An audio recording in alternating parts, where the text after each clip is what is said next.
자꾸 밤마다 누군가랑 카톡을 하는 것 같더라고요. 그래서 뭔가 수상하다 생각은 하고 있었는데 네. 어느 날 제가 친구들이랑 같이 4박 5일 환갑여행을 가게 됐어요. 남편은 사업 때문에 집에 남아있겠다고 그러더라고요.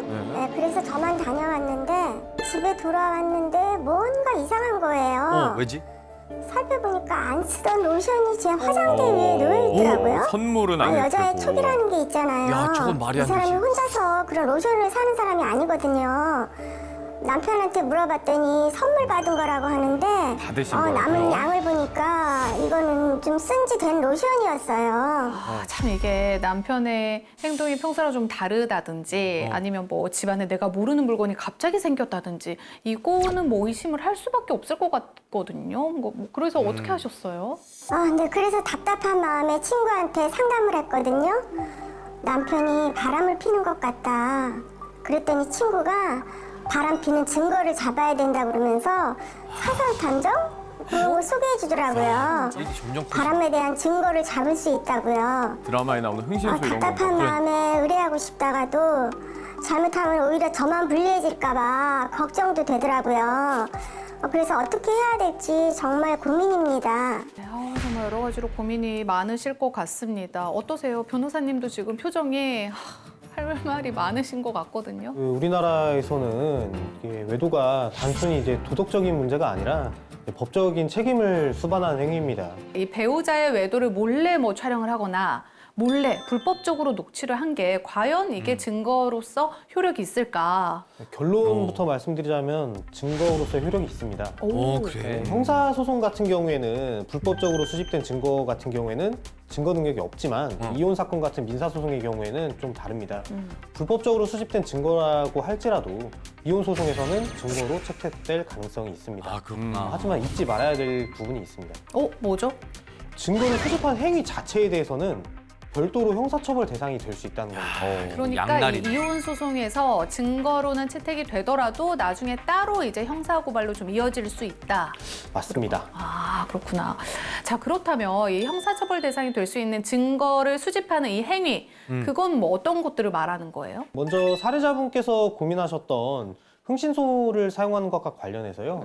대표적으로는 직접적으로 상대방의 성적 수치심을 유발할 수 있는 상황을 촬영하는 경우에는 성폭력 범죄 처벌에 관한 특별법에 따라서 문제가 될 것 중형에 처해질 수 같아요. 있고요. 또한 촬영물이 유포가 되어버리는 경우에는 이건 더 큰일이지. 같은 처벌을 받을 수 있습니다. 또한 흥신소를 이용하는 경우에는 또 다른 경우도 있습니다. 흥신소에서 유효한 촬영물은 제공해주지 않으면서 우리가 무엇을 가지고 있다라는 말과 함께 추가적인 금품을 요구하는 경우도 있습니다. 그래. 따라서 이런 경우도 조심을 하셔야 됩니다. 위치 추적기를 무단으로 부착을 해서 상대방의 위치 정보를 추적을 한다거나 또는 녹음기를 몰래 설치해서 자신을 제외한 제3자 간의 대화를 도청을 한다거나 하는 부분들 모두 형사처벌의 대상이 될 수 있습니다. 아무리 불안 그럼 마음이 이제 들어도 좀 배우자가 자고 조심을 해야 있을 될 때 것 같아요. 몰래 휴대전화를 이렇게 본다든가 뭐 요 정도는 좀 괜찮지 않을까요? 그럴 때도 유의하실 것이 있는데요. 먼저 상대방의 휴대폰을 빼앗거나 이제 잠금 상태에 있는 휴대폰을 무단으로 해제하는 경우에는 타인의 비밀을 침해했다라고 볼 수도 있어서 정보통신망법에 따라 연락끼리도 처벌될 이게 수 있습니다. 문제가 상대방의 될수 있나 휴대전화에서 본데요. 발견한 그 외도의 증거자료, 사진이나 동영상 같은 것들을 외부에 반출하고 타인과 공유하는 행위 역시 형사처벌의 대상이 될 수 있습니다. 그럼 이쯤에서 또 우리 사례자분께서도 궁금한 점이 좀 있을 것 같거든요.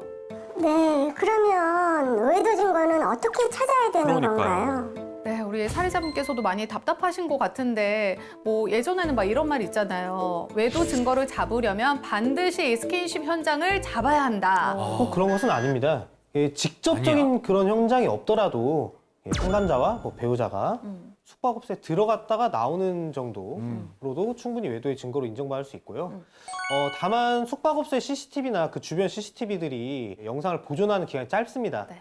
따라서 이제 숙박업소에 출입한 사실을 알게 된 즉시 이제 법원에 CCTV 등에 대한 증거 보존 신청을 하는 것이 좋습니다. 빠른 행동이 아파트 필요할 것 단지 같아요. 내부나 공원, 백화점 같은 이제 공개된 장소에서 손을 잡고 데이트를 한다거나 혹은 기타 애정행각을 벌이는 모습들을 확보하는 것도 좋습니다.